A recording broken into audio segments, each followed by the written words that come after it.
പ്രണയത്തിലായിരുന്നു മരണം വരെയും നവാസും രഹനയും. ആയിരുന്നു എന്നല്ല, ഇപ്പോഴും അങ്ങനെ തന്നെയാണ്. കലാഭവൻ നവാസിന്റെ മരണം തീർത്തും അപ്രതീക്ഷിതമായിരുന്നു. ഒരിക്കൽ പോലും ആരോഗ്യ പ്രശ്നങ്ങളൊന്നുമില്ലാതെയിരുന്ന ചെറുപ്പക്കാരൻ പെട്ടെന്ന് ഈ ലോകത്തോട് വിട പറയുമ്പോൾ അത് പ്രിയപ്പെട്ടവർക്ക് ഏറെ വേദന നൽകും, പ്രത്യേകിച്ചും ഭാര്യ രഹനയ്ക്ക്.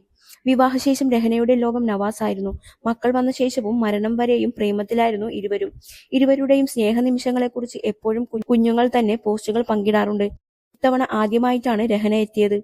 എന്നെ വിഷമത്തിലേക്ക് പോകാൻ പോലും അനുവദിക്കില്ലായിരുന്നു എന്ന വാചകത്തിലുണ്ട് ഇരുവരും തമ്മിലുള്ള സ്നേഹത്തിന്റെ ആഴം. അത്രത്തോളം പ്രണയിച്ചവർ ഈ ഭൂമിയിൽ നിന്നും വേർപെടുമ്പോൾ ആ വേദന മരണത്തേക്കാൾ ഭീകരമാണ്. ഇവരുടെ സ്നേഹം അത്രയും അഗാധമായിരുന്നു എന്ന് പുത്തൻ വീഡിയോയിൽ നിന്നും മനസ്സിലാക്കാൻ സാധിക്കും. രഹനയുടെ ലോകം നവാസിക്കയായിരുന്നു എന്ന് ഈ അടുത്തിടെ ഇരുവരുടെ സുഹൃത്തുക്കളായ ഷാജുവും ചാന്ദിനിയും പറഞ്ഞിരുന്നു.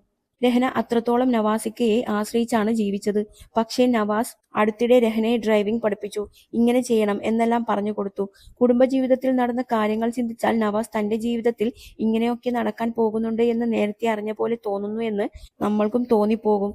രഹന ഇക്കാര്യം പറഞ്ഞെന്നും ഷാജു പറഞ്ഞിരുന്നു. അടുത്തിടെ ഭർത്താവിനൊപ്പം അഭിനയത്തിലേക്കും രഹന എത്തിയിരുന്നു. നവാസിന്റെ മരണശേഷം അതുണ്ടാക്കിയ ഷോക്കിലാണ് ഭാര്യ രഹന.